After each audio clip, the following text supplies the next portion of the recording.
Olá, internautas do Portal Web Terra. Estamos aqui com uma referência em nossa região, referência política, que atuou e atua incansavelmente pelo norte de Minas, o delegado Marcelo Freitas, deputado federal, que vai falar um pouco da sua atuação, das perspectivas e, claro, do cenário político, tanto lá em Brasília, também em Minas Gerais e Montes Claros. Marcelo, seja bem-vindo ao Portal Web Terra. Mais uma vez aqui, né, para falar um pouquinho para a gente da sua atuação e, claro, de tudo que circula na política nacional, estadual e regional. Seja bem-vindo. Obrigado, André. É um prazer enorme retornar aqui ao Portal Web Terra, extremamente visto, extremamente acessível para toda a população, exatamente para que a gente possa fazer esse bate-papo de maneira bem tranquila, amistosa, amigável, mas sem deixar de discutir e de debater aqueles problemas que de fato estão afligindo a nossa população norte-mineira, a população de Minas Gerais e do Brasil todo também. Amigo, então vamos começar aí, de Brasília, vamos descendo, viu? Começar em Brasília, depois Belo Horizonte, Minas Gerais, depois Montes Claros, norte de Minas. Lá em Brasília está com algumas polêmicas, né? Que tem lá a atuação dos parlamentares. Vamos começar pelo Ramagem lá, Alexandre Ramagem, um delegado, que existia um confronto, vou falar a palavra confronto, entre a Câmara e o STF em uma decisão em relação à ABIN paralela. Qual o cenário que você enxergou? E essa decisão da Câmara confrontando o STF, isso aí até assustou muita gente que achava que todo mundo tinha medo, né, desse enfrentamento. Fala pra gente esse cenário lá, desse caso Alexandre Ramagem. Eu compreendo com certa clareza que o Supremo Tribunal Federal tem abusado do seu poder, especialmente o ministro Alexandre de Moraes. Nesse sentido, foi feita a primeira proposta, desde 1988, de sustação, ou seja, de suspender uma ação penal que se encontrava em andamento no Supremo Tribunal Federal. A Câmara dos Deputados, por maioria qualificada, ou seja, uma maioria de mais de 308 deputados, que normalmente é o quórum que se utiliza para poder aprovar a emenda constitucional, ela aprovou a suspensão da ação penal contra o Ramagem, porque entendeu que naquele caso não haveria ambiente no próprio Supremo Tribunal Federal, ambiente de imparcialidade para poder julgar aquela ação penal. A posição da Câmara dos Deputados, por sua imensa maioria, foi no sentido de que o Supremo Tribunal Federal hoje não goza da imparcialidade necessária para julgar essa e outras ações penais, e eu não tenho o menor receio de dizer isso. Essa foi a posição da Câmara dos Deputados. O Supremo Tribunal Federal, logo após essa decisão da Câmara dos Deputados, a partir de uma provocação do ministro Alexandre de Moraes, ele novamente, entendeu que aquela ação penal só deveria ser suspensa com relação à Ramagem e para alguns crimes, no caso, dano ao patrimônio público, por exemplo. E não aceitou a suspensão da ação penal, por exemplo, com relação à suposta organização criminosa, o que é um absurdo, é um completo desconhecimento jurídico do próprio Supremo Tribunal Federal, que tem agido com um viés político-partidário muito forte, prejudicando a imagem da própria instituição Supremo Tribunal Federal. Veja bem, André, só para você ter noção, fala-se que o crime de dano qualificado que ocorreu no dia 8 de janeiro, portanto, após a assunção do mandato, estaria de fato acobertado por esse direito de suspensão, porque o parlamentar já teria sido diplomado. Mas e a suposta organização criminosa? Se havia organização criminosa, no dia 8 de janeiro a organização criminosa ela também estava ativa. Sim, e constituída anteriormente. Exatamente isso. E o que nós sabemos? Que o tempo do crime ele leva em consideração a atividade. E no caso de associação à organização criminosa, a consumação se protrai no tempo, se prolonga no tempo. Então, no dia 8 de janeiro também haveria, teoricamente, associação criminosa. E o Supremo Tribunal Federal entendeu por bem em manter a ação penal com relação a esse suposto crime, o que a nosso sentir é mais um dos erros cometidos pelo Supremo Tribunal Federal. Então, votei favorável, seja na Comissão de Constituição e Justiça, orientando o meu partido para que a gente pudesse suspender essa ação, e votei favorável em plenário porque tenho absoluta convicção, primeiro, que é preciso resguardar as prerrogativas do Parlamento brasileiro. A continuar como está, com o Supremo mandando em tudo e em todos, é melhor fechar o Parlamento brasileiro. Eu não tenho receio nenhum em dizer isso, e não tenho receio nenhum em fazer o enfrentamento político e ou jurídico com qualquer ministro do Supremo Tribunal Federal, com a cabeça erguida de quem nunca respondeu um processo em sua vida e que não tem nenhuma mácula de desvio. Então, por esse motivo, faço esse enfrentamento público e esse enfrentamento no plenário das comissões e do plenário da Câmara dos Deputados contra os abusos cometidos pelo Supremo Tribunal Federal. Acho que dentro do Supremo, o Alexandre é o que mais é visado, né, pelas ações históricas aí. Talvez a grande população, a grande massa não saiba até quando o Alexandre vai ficar. E por que ninguém tirou, a pergunta, claro, você explicar tecnicamente, por que ninguém tirou o Alexandre até hoje? Acho que as pessoas não sabem como é que é o formato, como que é o processo de um ministro. Fala pra gente, por favor. Isso é super importante esclarecer para a população. Pergunta excelente. Na verdade, a Constituição Federal estabelece o seguinte, olha, a competência para julgar ministros do Supremo Tribunal Federal é do Senado da República. A Câmara dos Deputados não tem competência para iniciar um processo, por exemplo, de impeachment ou impedimento de um ministro do Supremo Tribunal Federal. Essa competência na Constituição ela é definida para o Senado da República. Então o ministro Supremo ele fica, pasme, até 75 anos, é um cargo vitalício, ele fica lá até 75 anos. Só depois de 75 anos de idade que ele é obrigado a ser retirado compulsoriamente, ou seja, ser aposentado compulsoriamente, até lá ele fica lá. E a maneira de retirá-lo é por intermédio de um eventual processo de impedimento. A competência para esse processo é do Senado da República. Portanto, a Câmara dos Deputados nada pode fazer a não ser utilizar do seu discurso, da sua voz, para poder eventualmente pleitear o impedimento de algum ministro do Supremo Tribunal Federal. Porque essa competência, repito, ela é constitucionalmente estabelecida para o Senado Federal, hoje presidido pelo Davi Alcolumbre, anteriormente pelo meu amigo Rodrigo Pacheco, e infelizmente o Senado da República não entendeu por bem em pautar qualquer dos processos de impedimento que lá se encontram hoje em desfavor de ministros do Supremo Tribunal Federal. Aí chegou um novo ministro, o Dino, que também houve uma polêmica no final do ano passado, com a questão, ele colocando a transparência da indicação das emendas, né? Como é que a Câmara enxergou essa atuação de um ministro recém-chegado ao STF e tomando uma atitude que talvez prejudicou inúmeras ações planejadas pelos parlamentares? O Dino, aí é minha posição, é um político que foi colocado no Já Supremo foi governador, senador. Já foi governador, foi eleito senador, foi deputado federal e que foi colocado no Supremo Tribunal Federal. A nosso sentir, ele foi colocado com um propósito claro de atender aos interesses do governo federal, especificamente do governo capitaneado pelo PT. A nossa visão é exatamente essa. Então, nesse sentido, o Dino tem cumprido muito bem a sua função de atender aos interesses do governo federal. Tentou, no ano passado, travar todas as emendas parlamentares, de norte a sul do país, e eu reconheço que existem erros, e se existem erros de malversação, de mau uso das emendas parlamentares, que se puna com a forca mais alta todo aquele parlamentar que roubar a emenda parlamentar.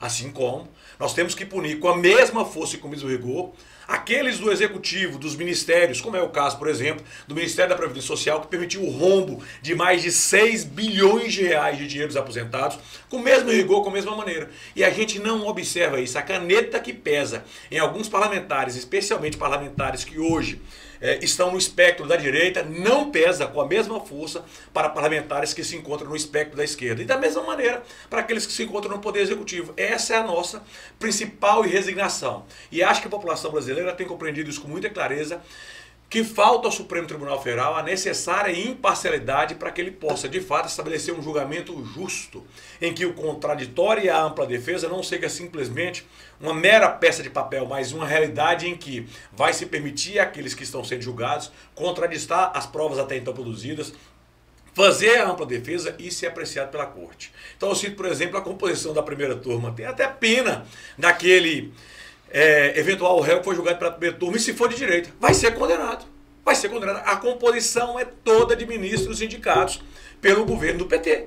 Então fica muito difícil ter a imparcialidade por esse motivo, que a gente entende que para tentar minimizar os efeitos de um eventual julgamento pela turma, é que essas questões sejam afetas ao plenário, para que a gente possa estabelecer um julgamento por 11 ministros, e não só por 6 ministros, como é a composição, de 5 ministros, desculpa, como é a composição de cada turma do Supremo Tribunal Federal. São 2 turmas, compostas cada qual por 5 ministros. O presidente não compõe as turmas. Então, por esse motivo, nós entendemos que é preciso estabelecer mecanismos de controle, porque, afinal de contas, ninguém é imune às paixões, e o Supremo Tribunal Federal tem mostrado que tem se levado por paixões, especialmente em seus julgamentos, contra alguns integrantes do espectro da direita em nosso país.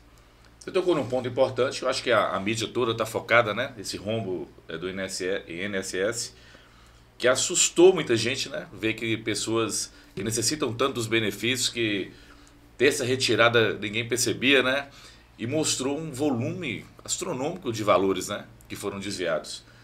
Como que a Câmara enxergou isso e qual a intervenção, qual a atuação da Câmara, além, claro, de colocar isso, publicizar de uma forma veemente na tribuna, mas como é que está enxergando esse processo e esse momento do governo federal com esse rombo do INSS? Outra pergunta excelente, André, é importante que a gente possa esclarecer para as pessoas também. O que nós fizemos lá? Nós pedimos a abertura de uma CPI e de uma CPMI. E eu assinei, em todas elas, assinei com muita convicção a abertura da CPMI, por exemplo, que está pronta para ser pautada.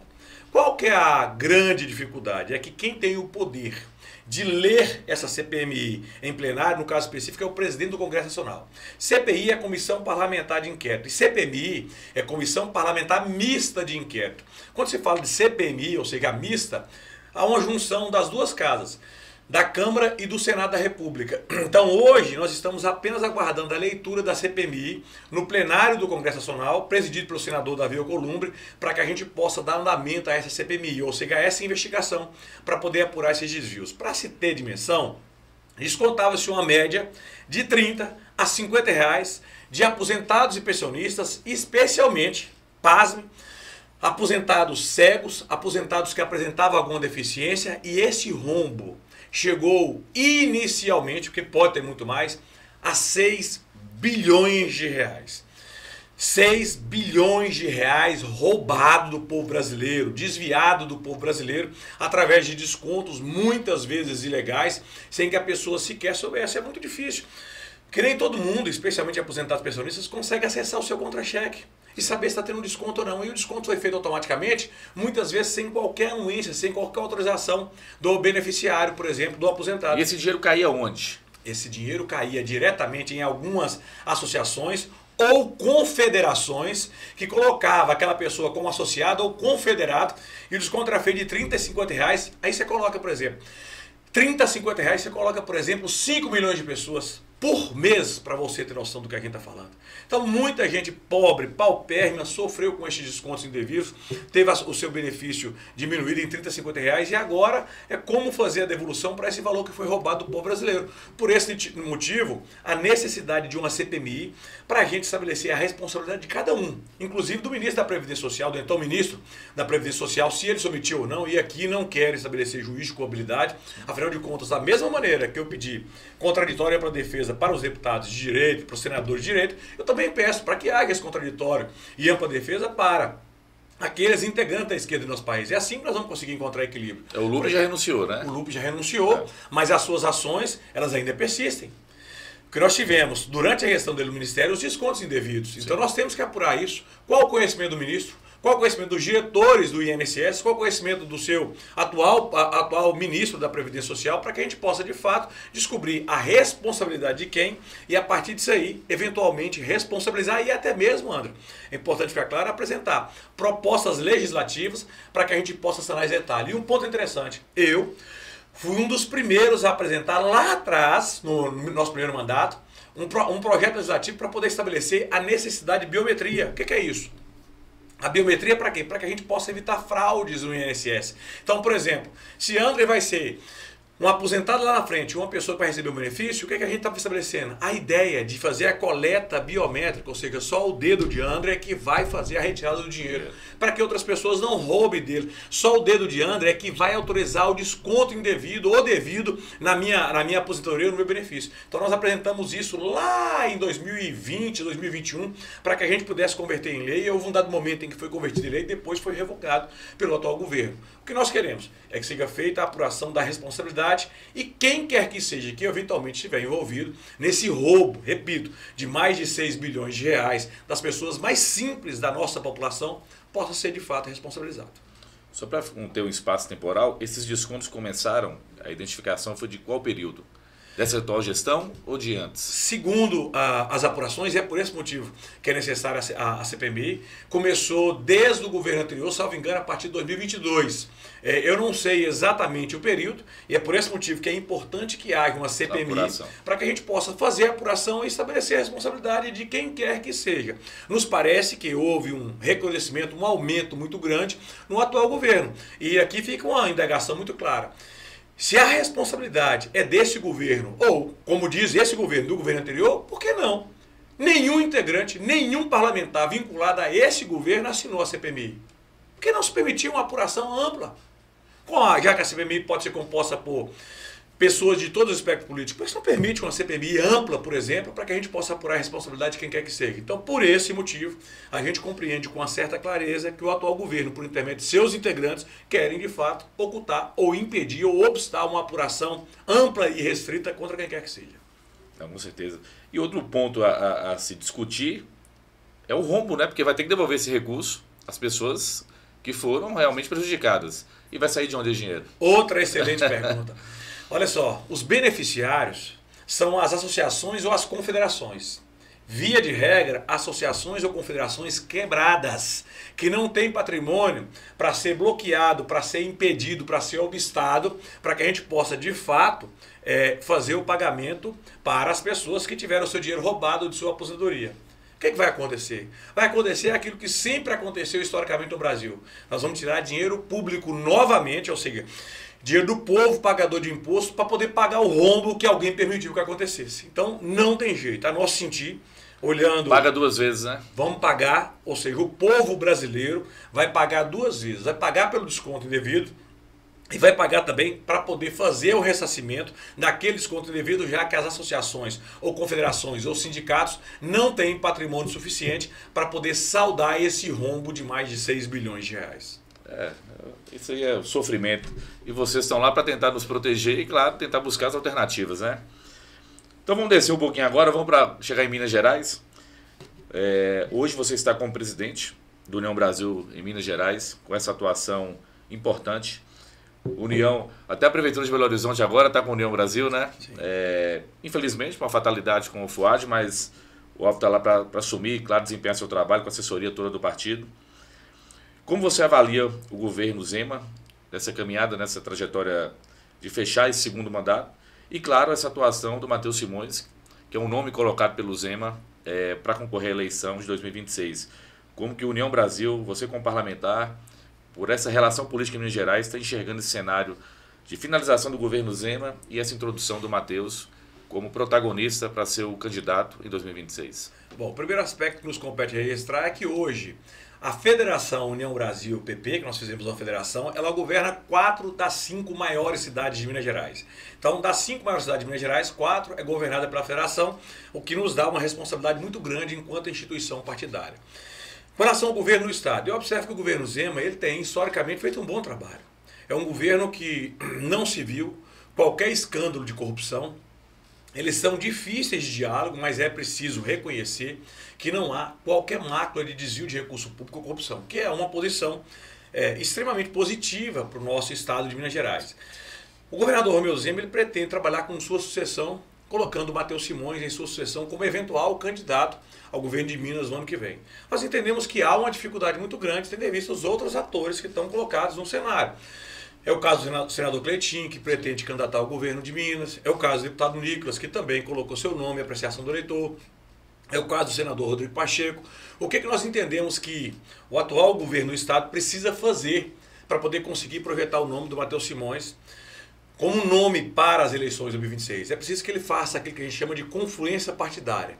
Que ele consiga buscar mais partidos para que as pessoas possam, de fato, ver no momento propício, no momento oportuno, a atuação do vice-governador Matheus Simões no cenário político-eleitoral de Minas Gerais.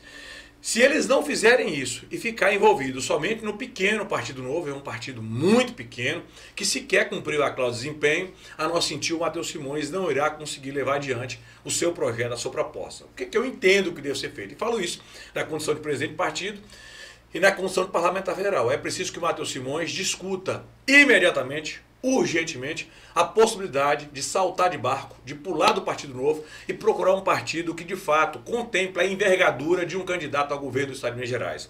O Zema conseguiu sua primeira eleição e sua reeleição pelo Partido Novo, numa situação muito clara.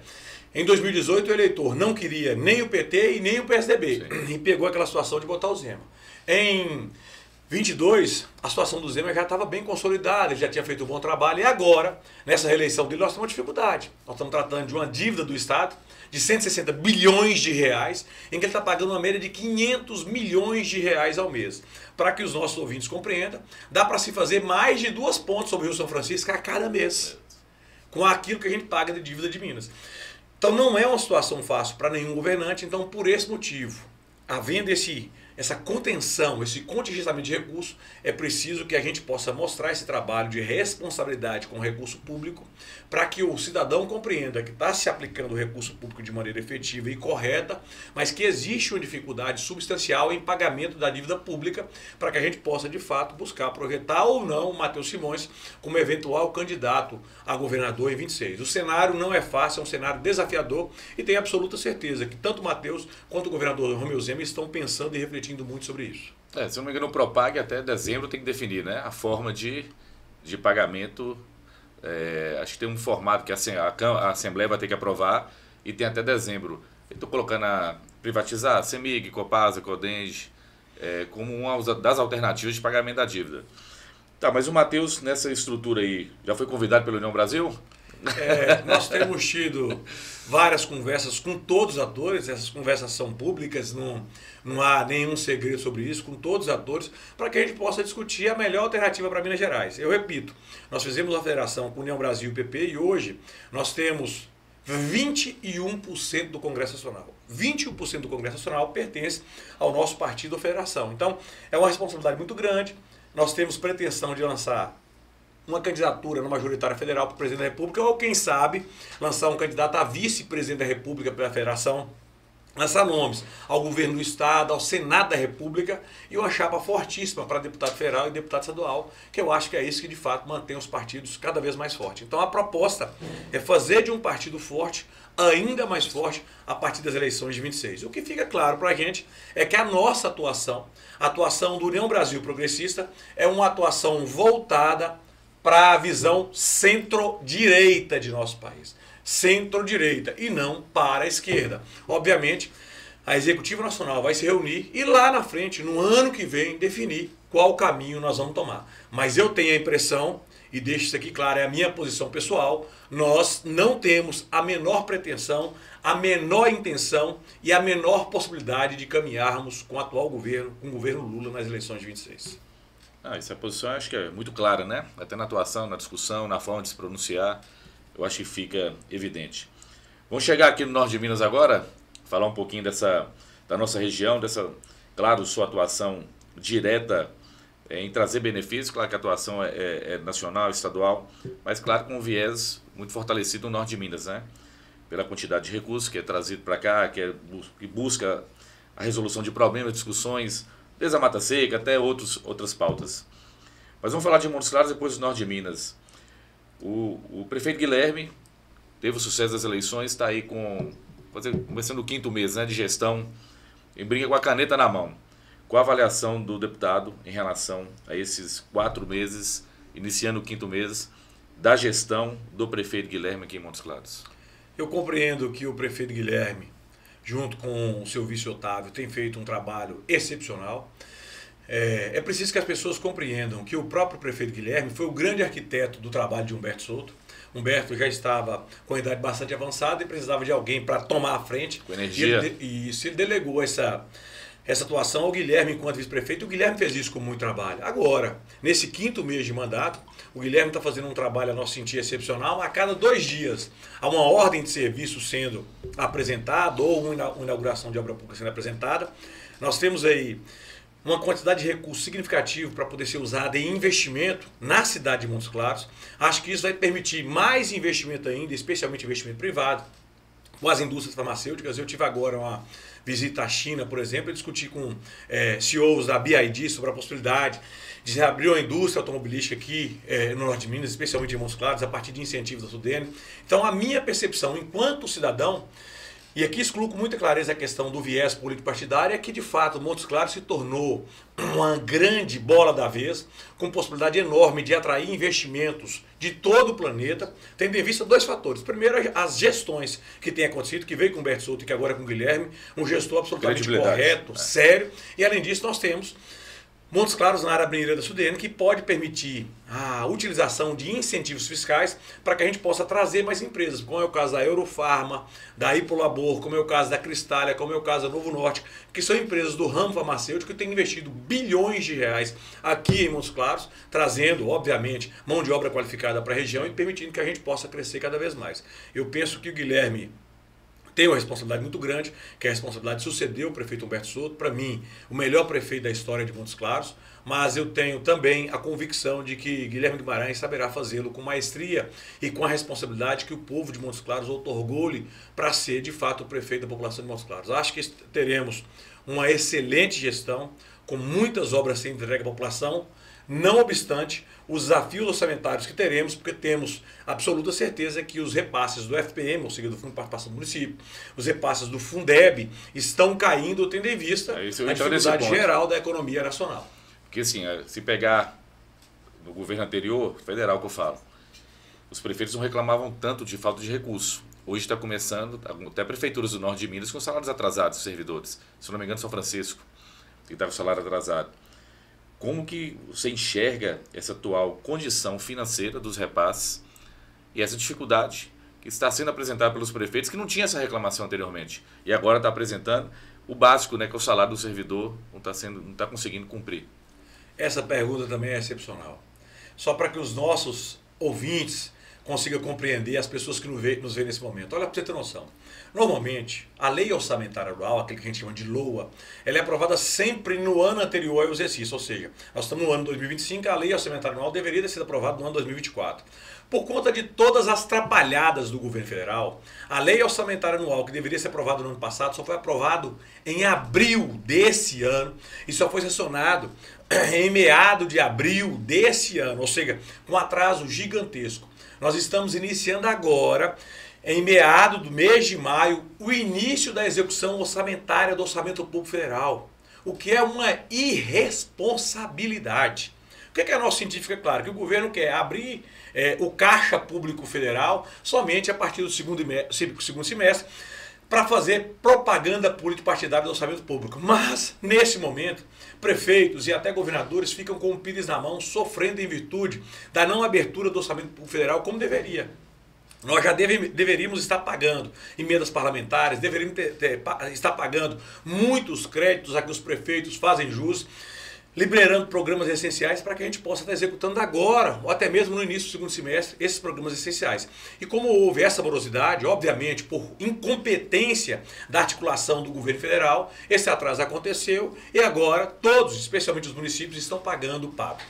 Então, nesse sentido, como o orçamento público federal ele é centralizado, ou seja, ele vai muito para a União, e depois a União descentraliza, ou seja, joga para estados e municípios, há realmente esse atraso nos repasses para os municípios, e a consequência é que os municípios até hoje não receberam um só centavo de emenda parlamentar, o que dificulta, por exemplo, a realização de obras ou até mesmo o pagamento de programas essenciais nas pontas, e é o caso de muitos municípios de norte a sul do nosso país. Então, compreendam com clareza que o orçamento público que deveria ser aprovado no ano passado, não foi aprovado no ano passado por incompetência da articulação política do governo, o que gerou esse atraso que a todos nós tem incomodado, inclusive alguns de meus prefeitos que nos reclamam: por que as minhas emendas ainda não vieram?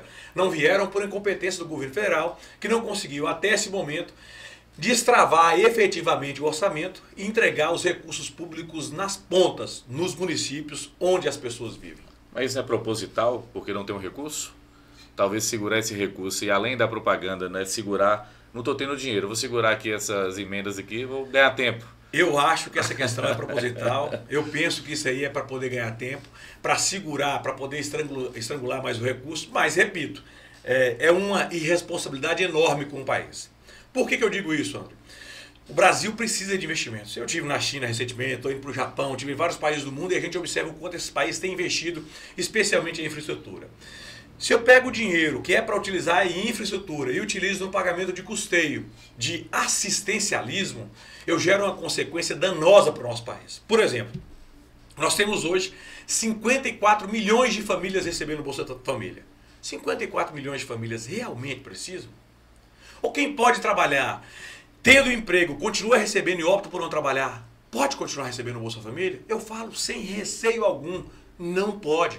Nós temos que suprimir esse benefício e botar essas pessoas para trabalhar e produzir. Quem tem condição de trabalhar e produzir, deve produzir. Alunos formandos no ensino médio. Cada aluno no programa Pé de Meia vai receber 9.200 para poder estudar e ele vai gastar esse dinheiro com o que quiser. Não tem obrigação de investir no estudo e pode gastar o que quiser. Uma política, no nosso sentido, também equivocada. Vamos além. Gás gratuito, nós estávamos falando do auxílio gás para 2 milhões de famílias, subimos para 22 milhões de famílias. Só para você compreender como é que a situação é complicada. Então, nesse sentido, nós estamos tratando de um aumento do orçamento de mais de 60 bilhões de reais de gastos que poderiam estar sendo investidos em infraestrutura, modernização da infraestrutura no país, para que a gente pudesse, de fato, fazer com que o Brasil cresça. Então, se eu pego esses recursos e distribuo de maneira indiscriminada benefícios assistenciais, eu gero um problema enorme. E esse problema hoje existe em nosso país. Eu tive no final de semana recentemente um evento com empresários daqui da nossa região, assim como tenho tido eventos com a Fé Comércio em nosso estado, por exemplo. E a reclamação é geral, não há mais mão de obra, as pessoas não querem trabalhar e isso tem que ser dito, sem receio nenhum de que aqueles que recebem benefícios se incomodem. A verdade é o seguinte, você que nos vê nesse momento e que tem condição de trabalhar, o seu dever é trabalhar, o seu dever é produzir. Afinal de contas, desde o Gênesis, que é o primeiro livro da Bíblia cristã, está lá, ó, ganharás o seu sustento com o suor do seu corpo. Então, se você tem condição de trabalhar, você tem que trabalhar e produzir e gerar riqueza e renda para a sua família, para o seu estado e para o seu país. E o governo federal tem dado um péssimo exemplo de longa data, distribuindo indiscriminadamente benefícios assistenciais em detrimento daquilo que mais dignifica o ser humano, que é o trabalho. Não, com certeza, isso é nitidamente percebido em várias áreas, né? Não tem mão de obra, tem dificuldade, diversos segmentos aí, Montes Claros com um exemplo é nosso amigo, Pedrinho do Supermercado BH. Esse aí tá sofrendo. Ele soltou publicamente uma divulgação falando exatamente isso. Olha, eu não estou conseguindo pessoas para poder trabalhar mais nos meus supermercados. Está tendo uma dificuldade de mão de obra terrível por conta disso. Agora, na hora que vem, só desculpando a interrupção, na hora que vem a automação e a pessoa utiliza a automação, vão reclamar lá depois que não vai ter mão de obra. Ou seja, não, eu vou substituir a mão de obra por automação. Se a mão de obra não está sendo, eu não estou tendo condição de utilizar a mão de obra, eu vou automatizar. E a inteligência artificial veio exatamente para isso, para substituir alguns setores onde a mão de obra pode se tornar substituível.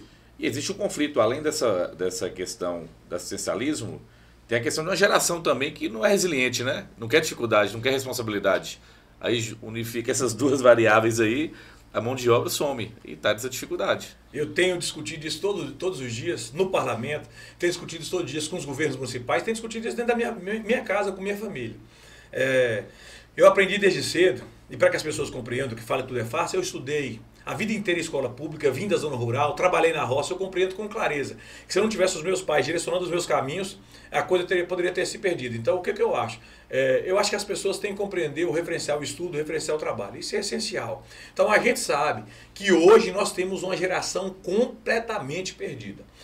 É aquela geração que se viu envolvida com os benefícios assistenciais e que hoje não quer, por exemplo, assinar a carteira de trabalho. Só para você ter uma dimensão, nós temos 26 estados e um Distrito Federal.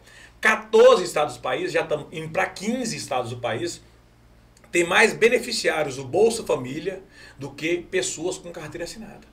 E nos estados mais pobres do país, quanto mais pobre é o estado, ou seja, como é que se mede que um estado é pobre? Pelo seu IDH, Índice de Desenvolvimento Humano. Quanto mais pobre é o estado, mais benefício assistencial tem e menos trabalhador formalmente com carteira assinada produzindo. Aí a pessoa vai optar pela informalidade, vai continuar recebendo benefício essencial e a economia daquele estado, por exemplo, não vai evoluir, não vai crescer. Então essa realidade é uma realidade triste. Nós perdemos uma geração, agora temos que de alguma forma buscar sanear essa questão e resgatar a próxima geração que está vindo, para que essa geração compreenda o valor, estude o valor do trabalho, para que ela possa de fato ingressar nesse mercado formal de trabalho, que tenha uma carteira de trabalho assinada, que possa ter o seu desconto previdenciário. Sim. E compreender que tendo um desconto previdenciário, ele pode lá na frente, se eventualmente tiver um acidente de trabalho, ser aposentado por invalidez, Deus nos livre e guarde, ninguém quer isso, mas se eventualmente adoecer, possa ter um auxílio-doença custeado pelo poder público. É dessa maneira que o sistema funciona em todo mundo civilizado. Tem que torcer, né? Torcer e ter políticas que façam isso, né? Que qualifique, que incentive, que estimule, mas tem que ter uma mudança muito drástica de mentalidade, né? Não só lá de cima da ponta da política, mas também da sociedade como um todo em querer produzir, que eu até brinco assim, deputado, o ser humano tem que ter ambição, né? A ambição é uma qualidade para tentar evoluir, tentar buscar dar uma condição melhor para sua família, conseguir ir talvez em espaços ou lugares que sonhou, mas tem que produzir, não cai do céu. Não tem como cair do céu tudo, né? Você falou de sua história. Saí da roça, fui lá, estudei de escola pública, hoje deputado federal com atuação nacional e sendo respeitado mas saiu aqui de Vila Nova, saiu aqui do lado aqui de Montes Claros. Ninguém imaginava quantos lá estão lá no mesmo local e hoje se espelham em você, né? Então tudo é possível, é trabalhar, é focar e buscar ter realmente o espaço. E parabéns por essa história, Obrigado, né? Obrigado. Vamos falar agora, só para a gente finalizar, do Senado do Norte de Minas. Também da atuação do União Brasil, houve um crescimento, né, nessa quantidade de vereadores, prefeitos, vice-prefeitos.